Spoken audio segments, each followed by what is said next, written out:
Greetings. I'm Connor Fowler, And I'm Matt Smith. and you are now listening to Apocalypse Duds. We are joined today by NYU Costume Studies master student, founder of the Combat Threads newsletter, militaria collector, Olive Drab Daddy, McFarlane. Hey guys, how's it going? Good, Charles. Thank- How are you today? Good. I'm hanging in there. I'm kind of like deep in thesis writing mode right now. So this is kind of like a nice little break for me, honestly. Oh, that sounds like a lot of fun. Yeah, it's pretty brutal. Yeah, I can imagine. What, is the weather helping you spend some time just indoors doing your shit, or? um, yeah, sure. Yeah, I mean, it could really be any weather right now. Yeah. For the way I'm feeling. I wish it was a little bit warmer. Obviously, I'm up here in New York, and it's kind of just been like a false winter all of a sudden.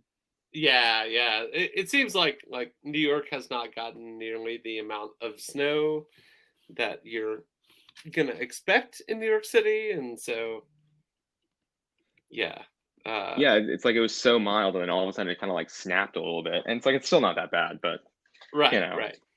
Just you got um, that false spring, and now it's like tail end of winter kind of bullshit. yeah, exactly.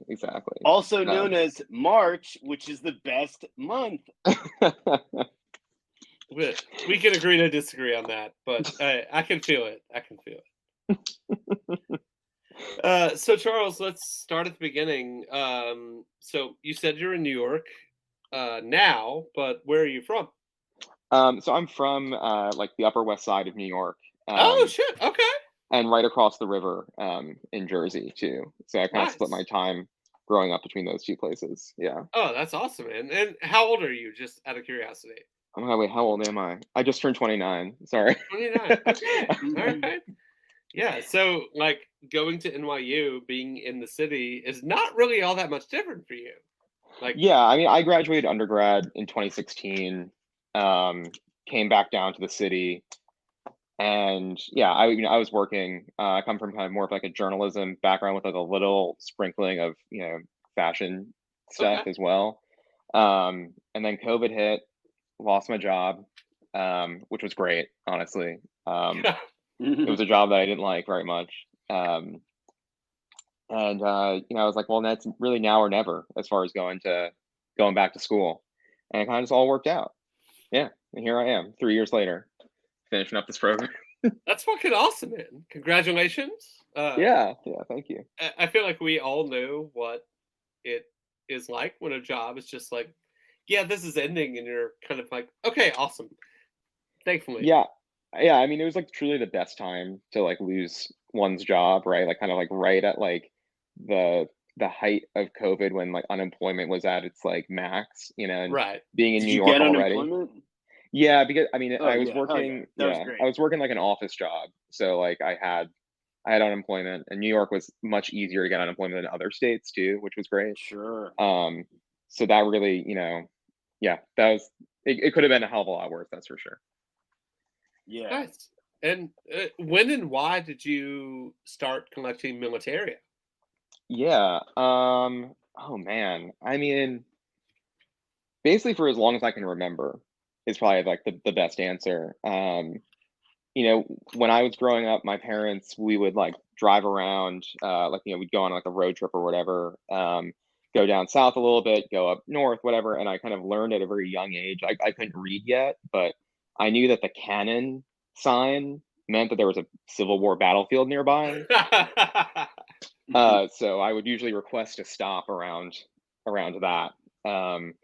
And so that's yeah. So it definitely started pretty early. My parents didn't really know what to do with me. I don't really come from kind of like a military background at all, as far as like family. And they were kind of just as weirded out as anybody else.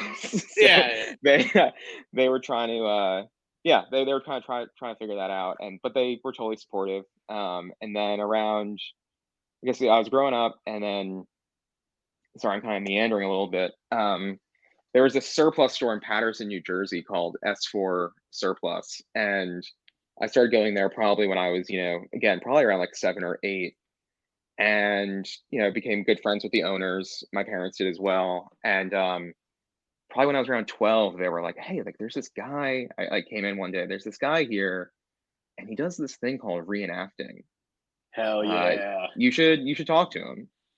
And yeah, so then I I talked to this guy.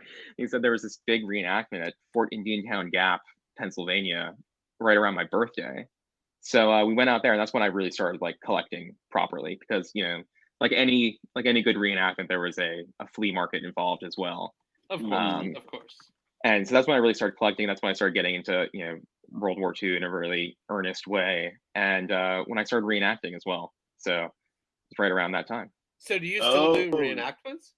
I do, actually. Yeah, I mean, it takes more of a form of research, honestly, like research and writing with the guys who I reenact with. I mean, COVID really hasn't helped that either. We kind of like decided to take a little bit of like a sabbatical, maybe the year before COVID, and then COVID kind of just extended it longer. So we've just been focusing a lot of our attention on researching and hitting the archives, and yeah, kind of like that side of things. But yes, I still do reenactment. Yeah. Yeah. So like when you started collecting, that was kind of like, in my experience, the tail end of the golden age of like surplus stores being insane. Like, yeah. It's funny you say that, because I've been doing a lot of research, obviously, for my thesis, and I came across this article recently from I think it's like 1971. And it's talking about how none of the surplus stores have any good stuff anymore. Oh, yeah. What? And it really makes you think, right? Dude, it does. It totally does. Yeah. The grass generation always sucks. They're so lazy. Everybody's fucking lazy. Nobody wants to work anymore. Yeah, I mean, it's really one of those things too, where it's like, it's so hard to wrap your head. I'm not really answering your question, sorry, but it's so hard to like wrap your head around like just the quantity of stuff that was surplus after World War II, and subsequently, like it's just it's such an astronomical figure. Like I can actually tell you like right now. Here, 1 second. Just gonna, yeah, play the clip, sure. Yeah. Just give. Yeah, sorry, I have this pulled up somewhere. No, we're please. Yeah, so like in February of 1946, this is very soon after the war, they had already dumped $40 million worth of clothing. Holy shit! $40 million in $40s. Also. Yeah, and like remember, that's like that's also that was the value to the government, not what they were being sold for. So I mean, yeah, but yes, I mean, just an insane quantity of clothing, really just being, I mean, amongst other things, right? From like trucks to medicine to false teeth to Super 8 film, all this stuff, just like dumped on the market. Beer too. Yeah. Yeah, sorry. Yeah, but so yeah, it was, but I get what you're saying though, right? It definitely seemed like a kind of a more abundant time, but the stuff is still out there. You can still go hunting for it. Yeah, I'm sure Matt. I shop at a lot of surplus stores still, and like there's plenty of shit still available. But when I was growing up, like buying clothes to play paintball in, it was like woodland camo or all Vietnam or earlier olive drab, and it's like I wish I could go back in time to that, but there's still like you said, so much shit that still comes out to the. I'm gonna sound like such an old head right now, but like I never thought I was gonna see the day when like OG 107 stuff was like going over like $40. Oh, same here.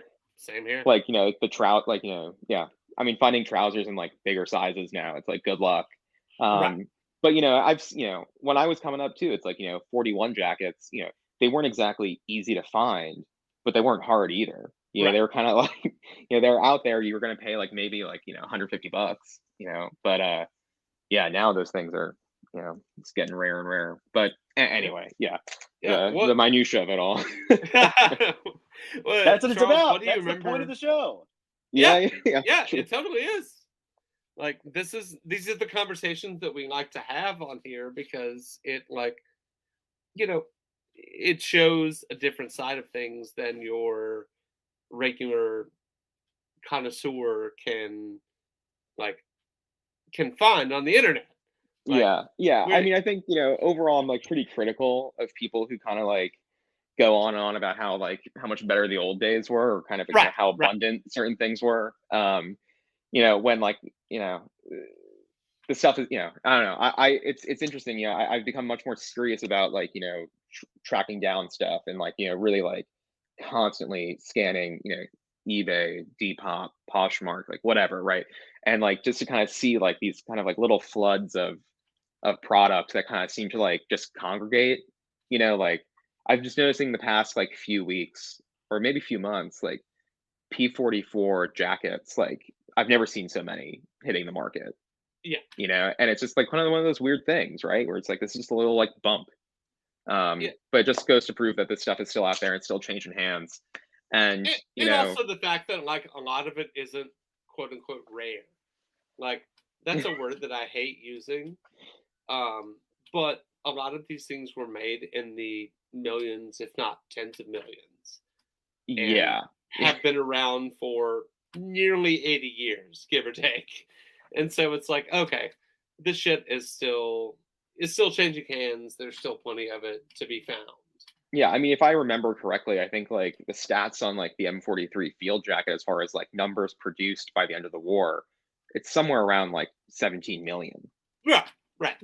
It's I mean, speaking of another thing that's kind of gotten kind of harder to find in different sizes, and also just as the internet has totally reshaped the way people collect and the way people buy and what they look for, there's been a real upswing, I think, in people really caring about the specs on the 43 jacket. And it can be attributed to actually a few friends of mine who've done a lot of research on the 43 jacket and have published in very niche communities, mostly reenacting, about the different specs of the field jacket.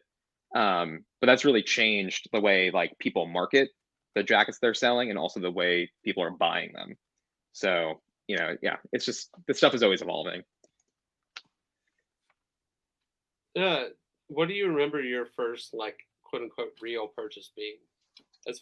Sure. Collector? Yeah, I mean, I was thinking about this question and I was having such a hard time because I've just, again, it's a whole life of collecting. But I would say that the first thing I really remember being I gotta have this thing, and I was lucky enough to get it from my parents. Got it for me, was a real relic. It was a it was a if I remember correctly, it was a Revolutionary War musket, basically completely rusted and pitted out. It was recovered, I think, probably from the bottom of a lake or something. And I still have that thing somewhere, but it's it was a wall piece. But that was the first this is the first thing I really remember being this is the thing I gotta have. Sure. Yeah, I mean, I had a weird relationship with militaria when I was a boy too. And I was just kind of finding stuff in the thrift store, and if it was olive drab, then I was buying it. I didn't have a super sophisticated understanding of it when I was a boy or whatever, but it was really formative. I think I had an olive drab t-shirt that I would try to wear over and over again, and my mom was like, you can't wear it every day. Totally. And I was like, but the men in black have a uniform, and this is simply my uniform. It didn't work. Yeah, I mean, it's I feel I was collecting from a really young age, but that stuff didn't really kind of start to enter my personal style until I guess probably really until high school. Yeah, I mean, I was kind of a as far as my own personal style, I really didn't really hit until high school, which I guess is probably the same for most people. But that's kind of when I started to bring some of that stuff that I was collecting kind of into my wardrobe. Yeah. I really liked grunge. And Mm. so in my like attempts to ape Kurt Cobain, like I had like a woodland camo field jacket and I had this like pink terry cloth cardigan that I wore, you know. It's about the wearing pink and camo together. Like that I think is a good aesthetic. Yeah, yeah. So I literally just bought a pink shirt recently for the first time in a long time with that very kind of same thought in my head of like, oh, this would look really good with a lot of my olive drab. It does. It does. I was It always does. told that I can't have pink skin and wear the color pink. I beg to differ. I've been doing it recently, and I think that it's fine. So I was going to ask you to kind of provide a little superstructure to the discussion. Sure. Um, if you could run through briefly the modern American military civilian clothing complex, right? Which you talk about, I guess, in a lot of your work. Yeah, I mean that's very much at the heart of like what my thesis is, like what my thesis will be discussing. Um, but yeah, I mean, for the sake of this conversation, let's kind of start this conversation in World War II, right? I mean, I Mm-hmm. think one can make arguments for going back further, but as far as my research is concerned, that's where it starts. And really, like immediately after World War II, kind of per our conversation we were just having, there's a heck of a lot of stuff, on the market, that's being dumped into the market. Surplus stores basically just sprout up overnight, um, and all of a sudden, all this clothing is available to the civilian population, and you see it like really immediately entering, like what I would call, in a more kind of academic sense, popular fashion, or kind of just the things that people on the street wear, right? Mm-hmm. Not high fashion, right? The thing that the mass wear, right? Um, Sure. and you see it like yeah, basically right away, mostly on college campuses, mostly on the backs of veterans who have returned from the war and are now taking advantage of the GI Bill, which for our listeners, if they don't know, it's one of the largest expansions of actually probably the largest expansion of higher education benefits in this country, and really enabled a whole generation of young people to go to college, and that kind of basically, the government's paying for veterans to go to school right after World War II. And you see a lot of them wearing pieces of their uniform. Then, through the 1950s and into the early 1960s, it kind of recedes into a little bit more of both like a working class uniform. A lot of fishermen and Mm-hmm. sportsmen are wearing surplus. A lot of more industrial laborers are wearing surplus.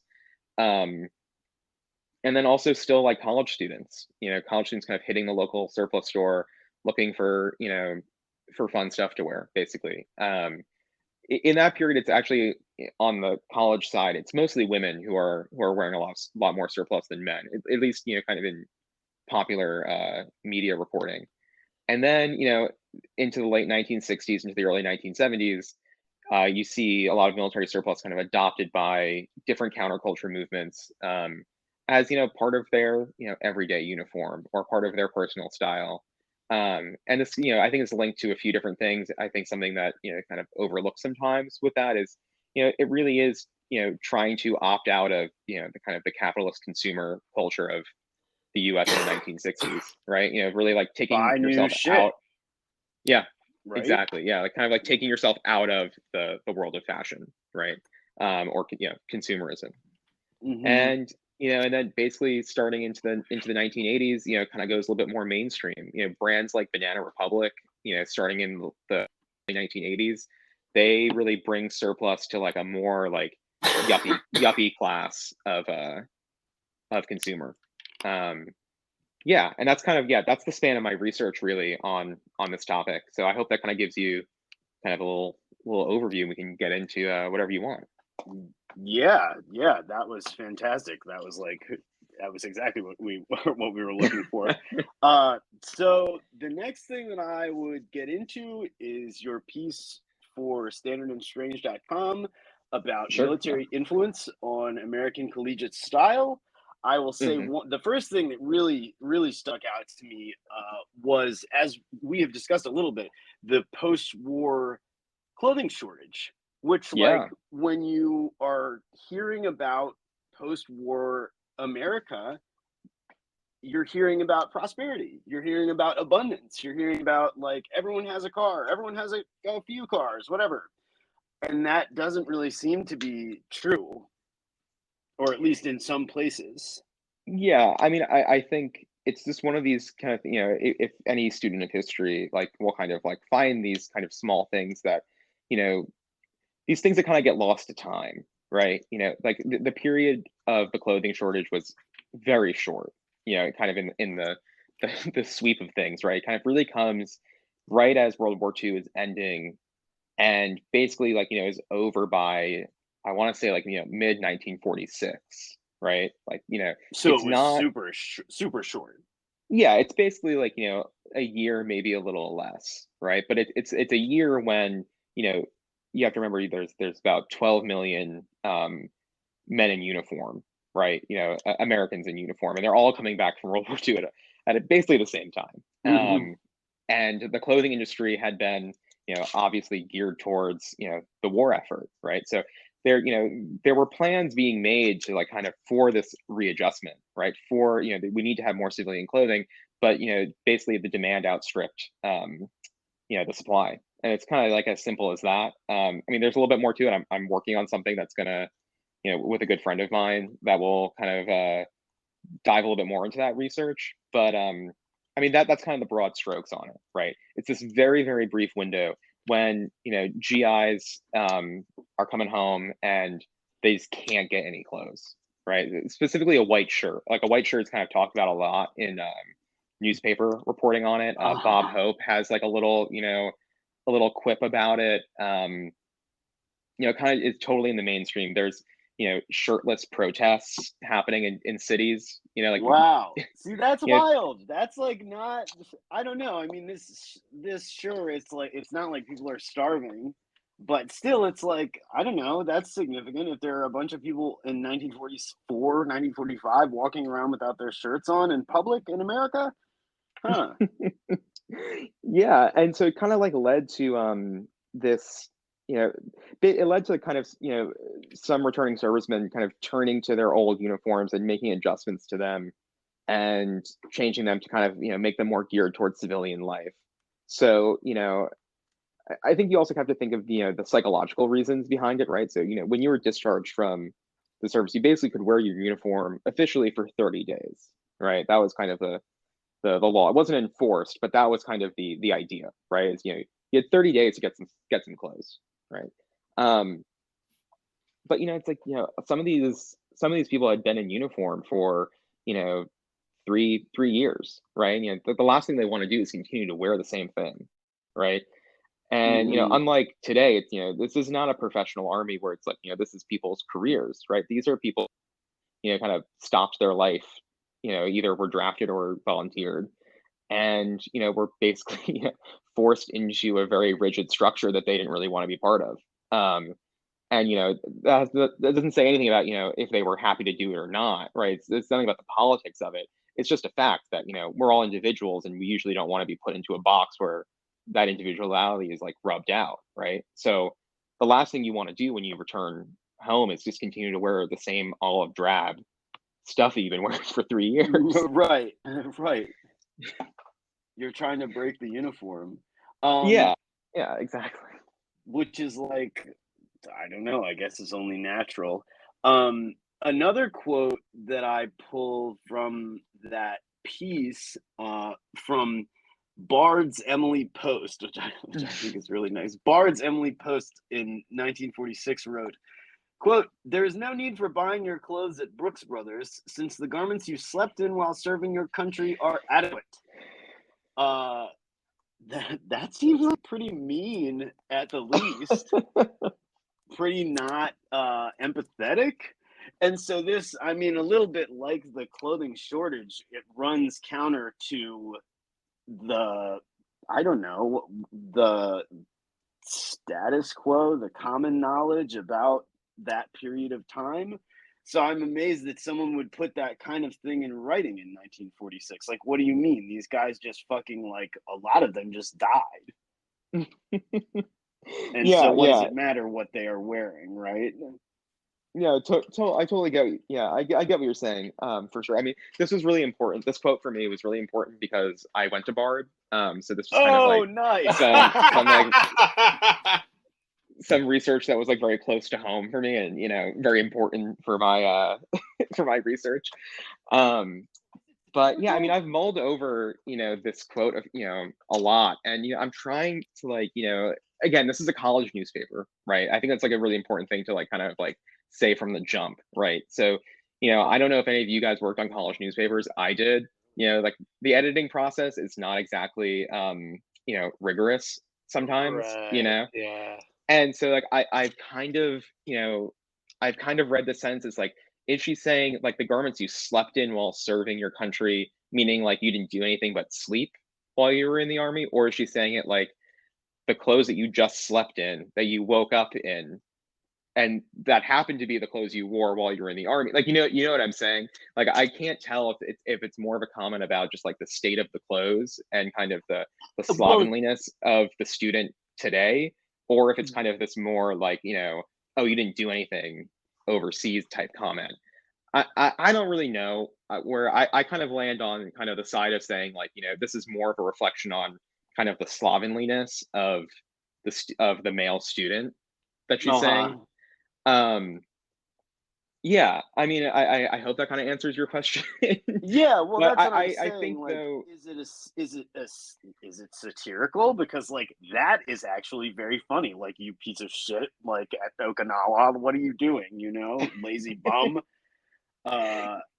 Yeah, I mean the whole like the piece in whole, which I think I sent over to you guys, before you can kind of read it. It definitely has a satirical like tilt to it, right? I think it's but I think it's also a reflection of this kind of broader kind of culture war, to use like a a modern parlance, that was kind of like bubbling up at the time too, between mostly like so during the war years, right? There's not a lot of men going to college, right? There are women continue to go to college, obviously.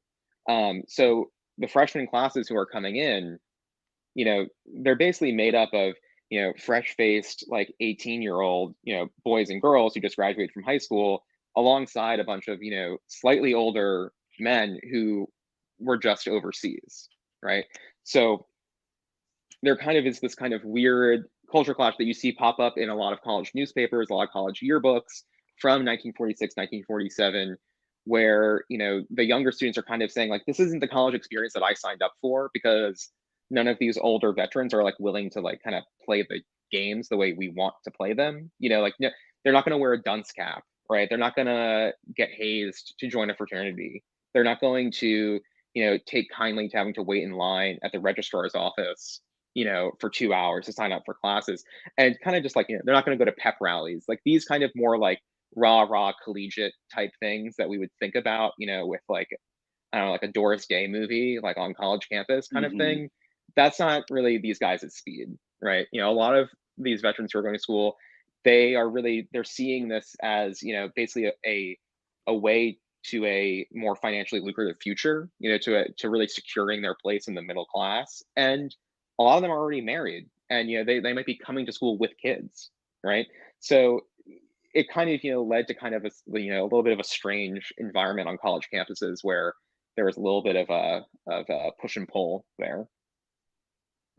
Yeah, it sounds a little strained. I mean, yeah. I mean, there's some interesting news reports too from like the 1960s, where it kind of talks about like Vietnam vets like going to college after their tour of duty, and it just kind of basically them just kind of melting into the populace of of universities, and not trying to stand out in any way.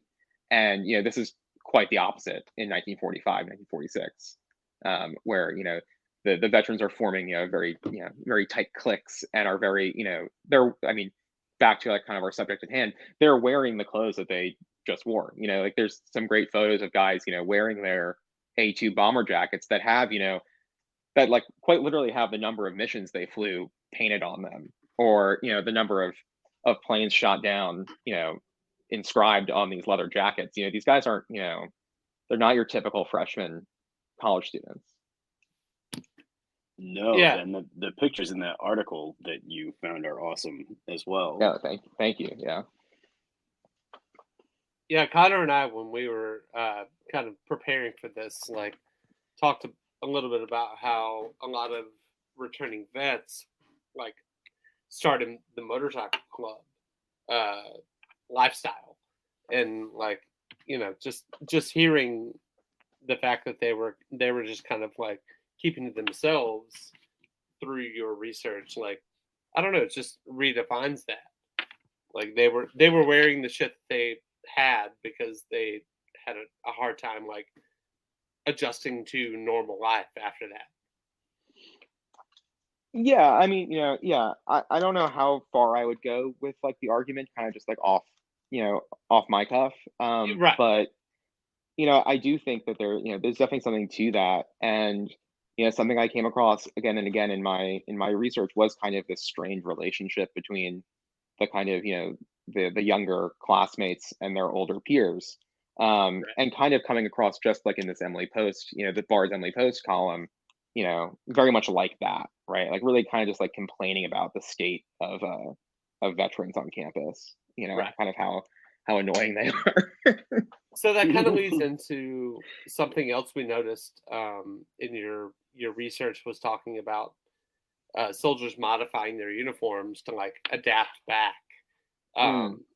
Like, what kind of like, first of all, I guess, how did you find this info, and can you share some examples of what was regarded as something they should do? Sure. Yeah. I mean, I think I probably heard it for the first time, kind of with the guys who I reenact with. We do 100th Infantry Division, U.S. And we've done a lot of we knew a lot of the veterans. We still do know a lot of the veterans. Unfortunately, there's not as many of them as there once was, and we've done a lot of interviews with them. And I think the first time I kind of heard of like dyeing a piece of uniform after the war to wear was in one of these interviews. And it kind of was like, oh, that's kind of interesting. I kind of stuck in the back of the head. And then over the years, I've kind of seen here and there, like, on eBay or just like at the flea market, a dyed, like, Ike jacket, a dyed, wool shirt. And then I think what really like cracked it open for me was when I was working on this thesis research, and I found an article from the Columbia Spectator, so the Columbia University daily newspaper, and that mentioned it in an article. Basically, this kind of really rich article about kind of how you can modify your military duds to Nice. kind of yeah, slip it in there. Thank you. Yeah. Just trying to stay on message. But change these military duds into kind of more acceptable versions of civilian clothing, right? And one of the key ways is dyeing your stuff, right? And it kind of like lays out kind of like what colors make sense for what, and then again, like through just like kind of more digging, you see newspaper advertisements for professional dry cleaners or laundries offering their services to dye your uniform, saying like, we'll dye your old uniforms. These are the colors you can choose from, like, come on by and drop them off. So that's kind of like where that, like, how the journey of that research, right? And there's more on that to come, which I'm kind of excited about, which hopefully in the next year I'll have something more to share with you. Again, doing some research with a close friend of mine on this. But yeah, so that was a big thing, was just like, yeah, so your wool pants, your wool shirt, dye those things like blue or like bottle green. So like kind of like, that like rich Heineken, glass green is a big one. It's like take kind of the brass buttons off your, officer's navy coat, and add, kind of more subdued buttons to make it kind of more into like a double-breasted coat. These are these kind of like little hacks. I mean, you see, the overcoats, turned into single-breasted over Right. instead of double. It's kind of, again, these kind of like little things that you can do just to tweak them just a little bit, to make them kind of more in line with the fashion of the day instead of the uniform. Sure. Yeah. I mean, so the next question that I have is about your research ability, research prowess, what have you. Sure. It is excellent. It's really good. I mean, the work that you do is awesome. That article where you found the shirt and you found the guy, like, Oh, holy thank you. shit! Yeah. Like that. Yeah, that's extremely cool and very good. That was, I S- mean, something that didn't make it into that article is that I found a guy who had more of his shirts and a Oh, jacket of hell them, yes. which was really like quite amazing that I found another collector who had posted about this guy's stuff. And so that was kind of, yeah, I kind of found that kind of right as I was publishing, and I was like, oh, that's really cool. I don't really know how to work it in, but it's cool that I found that. yeah. I mean, I don't want to put you on the spot. Like, what is your process like? Do you have any tips for anyone you know? Yeah, I mean, I promise I'm not like, feigning humility here, but like it is really not that hard. Um, Yeah. I'd say like the number one thing that's like, it's gonna sound so silly, is like when you're searching on Google, when you're searching anywhere, use quotation marks. Like Yes. Well, that's like, research 101 is like use right. quotation marks. Get some Boolean search operators. So, but yeah, I mean, it just, honestly, it just takes a long time of just like trying to like figure it out and like just plugging away at it. It's like so second nature for me at this point. It is kind of hard to like kind of like talk through the process. I mean, I always start with if I get, an article of clothing that I want to like find something out about it, right? Like, you know, turn all the pockets inside out, like see if there's like anything anywhere that has any kind of identification on it. Any clues? Yeah, exactly. Like I actually, I found this like really neat modified um like, reversible like ski parka, right? So like these US Army, attributed mostly to the 10th Mountain Division, these reversible ski parkas, right, with like a fur hood. And someone had taken it and added basically like embroidered ribbon work all over the white side, and then had cut it in half and added a full zip. So it went from being a smock pullover to like being a full zip jacket, right? And I was like, man, this is so weird and interesting on this, but it's just good to have. And I got it, and I just like turned the pockets inside out, and the woman had stitched her name into the inside. Ah. And like from there, I found her obituary, and then from there, was able to just like, dig a little bit more, and was able to find a lot that way, honestly. So looking is good, and looking specifically and carefully is good. Yeah. And then the other thing I'd say too is like, like not every garment needs to be fully researched. Like, no, I guess like I think mostly in like the vintage military like world, sometimes you can get the people are like, oh, like this garment has so much history to it, like there's so much going on here. And it's like, it probably just sat in the bottom of a bag for 50 years, and then someone pulled it out and it got donated to Salvation Army, and that's the history. And like that, that's Right. fine, but like it's just, I think sometimes we can ascribe like too much meaning to some of these garments, or like, oh, like you see that stain, like that could be blood. Like it's never blood, it's rust. It's never blood. Like Right. anything that got blood on it, that thing got thrown away. Like just in a military context, like that stuff was never getting back home, right?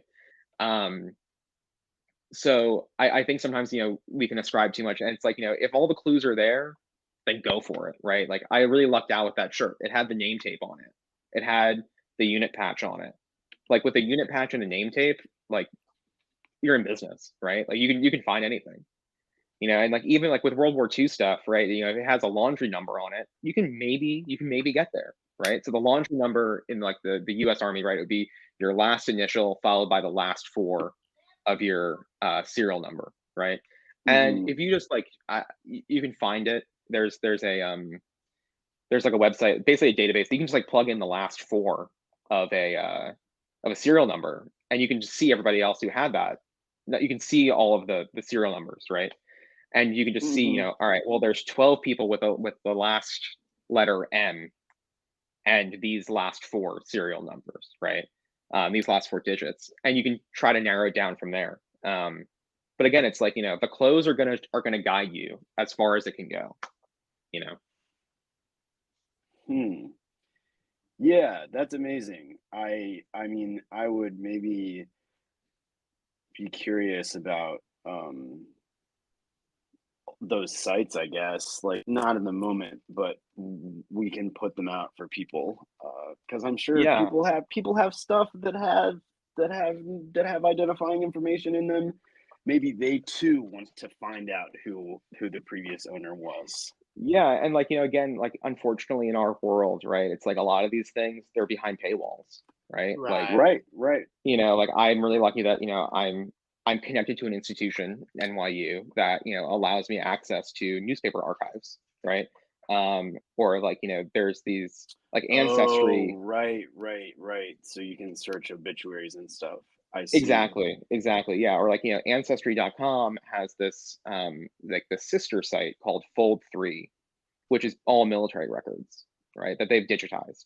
And they're digitizing military records at an insanely, you know, fast pace. And they're doing it, you know, for the government, you know, basically to digitize them for the government, right? But they're putting them behind this massive paywall that makes them incredibly hard to access. And like, you know, NYU as an institution, they don't even have access to it. You know, like I have to like. So who is it for then?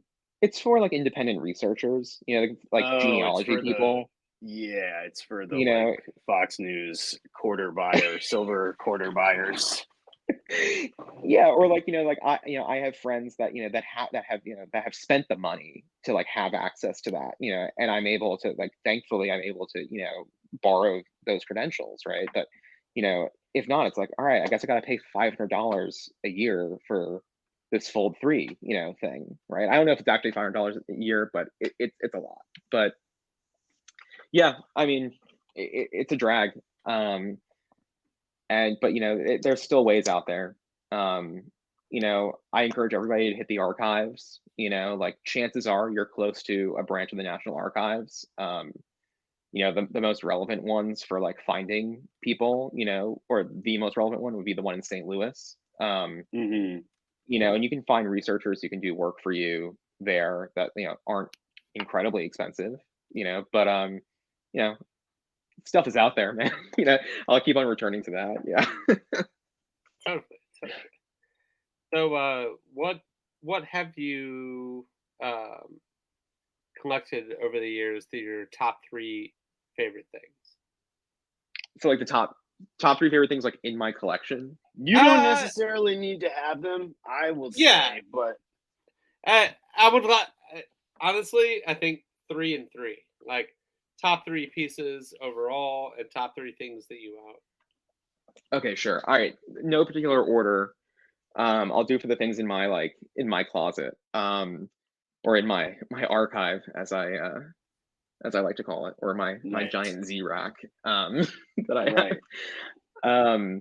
So I got this this World War II tanker jacket on Facebook Marketplace from this guy down in Texas, and it was I believe it was his stepfather's, and it came with a book that he was mentioned in with his autograph on it. And he was a Sherman tank commander in Normandy. Was almost awarded. He was awarded, I believe, the Silver Star for his actions during that campaign. One particular battle where he was wounded quite badly, and that was like a kind of a really cool piece of history to kind of get my hands on. And yeah, I mean, at first I was kind of into it just because it was a tanker jacket, kind of before I knew the story on it, you know. But then it kind of the story kind of overwhelmed it. Oh, that's awesome! Yeah, I love it when you can put a face to a name. Yeah, I mean, it was just such a unique like experience to like be able to you know, buy this from a relative, and like, you know, really, you know, like that's the kind of thing. It's like, unless I'm like not making rent, like that's staying in the collection, right? Right. Yeah. But the two other things actually that I'm going to say are actually things that I no longer have in my collection that I've had since sold, which like I do quite a bit, not like on a professional level at all, but as just kind of as a side thing. One of them is was a woman's dress made out of camouflage parachute nylon. Oh, that's so cool.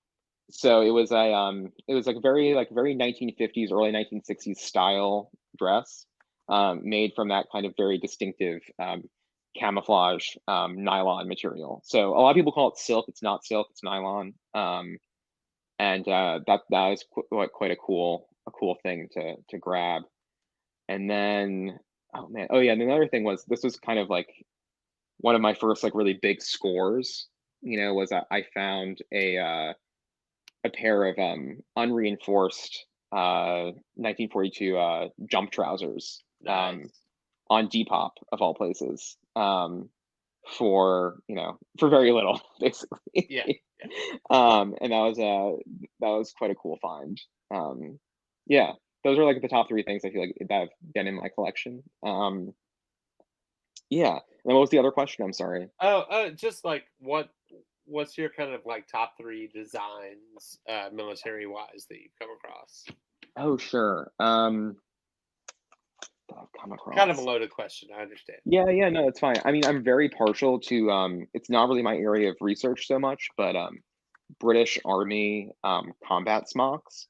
So like kind of like the ones like from like the immediate post-war period. I mean, really, honestly, up until today, I have most of them. But there's just kind of something just like slightly more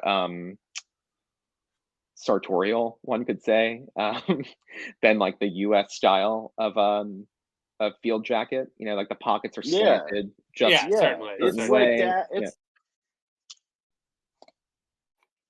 I'm sorry, you cut out there. I didn't hear you. It's like dashing, I think. Yes. It's like it's very sort of sporting. Yeah, and like you have that huge game pocket in the back too, kind of like adding to like kind of the the sportingness of it all, right? Totally. And I also just love like British camos too. The DPM and MTP, probably some of my top camos. So very partial to that. I think the M51 Field Jacket is kind of like the unsung, best field jacket. I would agree with you.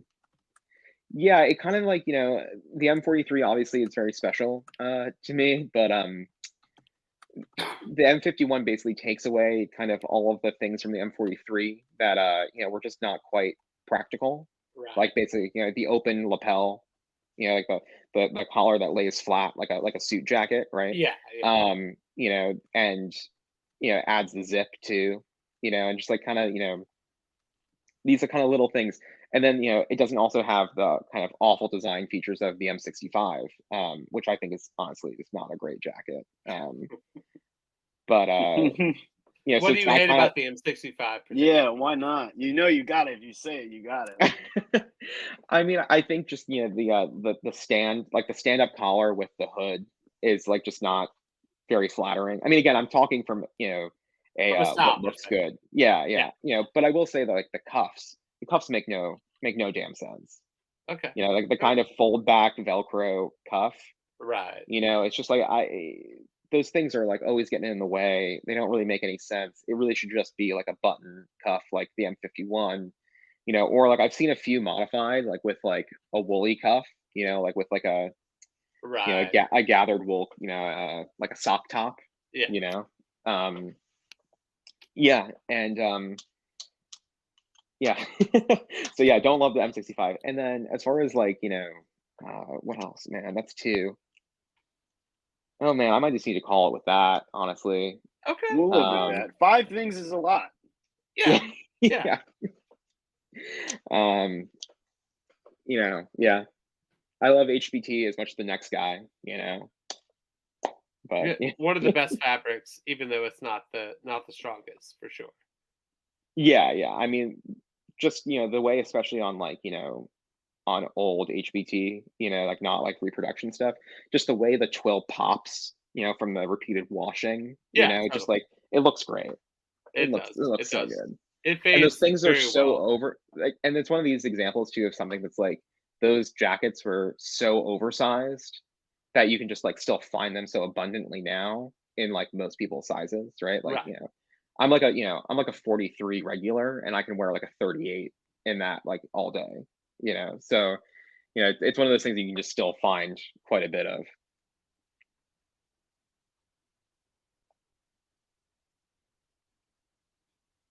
Yeah, so I guess we can wrap up. We are going to ask the white whale question, which I think is a good one. Is there something that you are seeking all of the time that escapes you? You don't have to reveal it if you don't want to reveal it to our listeners, but it's funny. It's like, a very good friend of mine is Sean Crowley of Crowley Vintage. He's actually my next door neighbor here in Brooklyn. Nice. Yeah. And we talk about this kind of all the time, which is kind of like, you're not calling it Grail culture, but like, it is kind of like, it's like the Grails, right? And how just like it's just so not the way like we collect stuff, like it's just, I don't know. no, I mean it's kind of such a hard something that you question for me. can't find. Like, is there something that you can't find? Like something that you're searching for all the time that you can't find in your size, in the color that you want? I mean, honestly, no, because like, I guess I kind of just see myself as, in the collecting world, like, a fisherman, whatever's in the catch, of the day, that's the catch of the day. And like, if it's out there, it's out there. If it's not, it's not. And I know it's kind of a shitty answer. No, I don't think so at all. I mean, so then No. I'll ask you, what do you wear on a daily basis that is surplus, that is militaria? I mean, I basically wear like one thing of militaria basically every day. Which, yeah, like when I was moving into this current apartment, like I was like bringing up my clothes onto the stoop and like someone like yelled at me from across the street and was like, I really hope you were in the military because that's like way too much military stuff. We didn't even touch on the stolen valor question. Yeah. What I wear mostly though is like, I have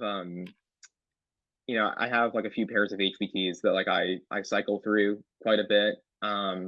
Unlike a lot of other people kind of in this world, like I'm also very open to reproductions. I think that's because, I come from a reenacting background. So, right. I have like a few, like, a repro B10 that I love wearing. I wear an M51 a lot. I have a great, like, one of those, I wear like some modern stuff too. Like the British military, like down jacket that they issue now is like the warmest jacket I've ever owned. And it's just like it's just a camel colored, high loft down jacket that can like, be packed into a ball. And it's, I wear that thing like basically every day. Oh, that's awesome. Yeah. So yeah, I dabble kind of, all time periods.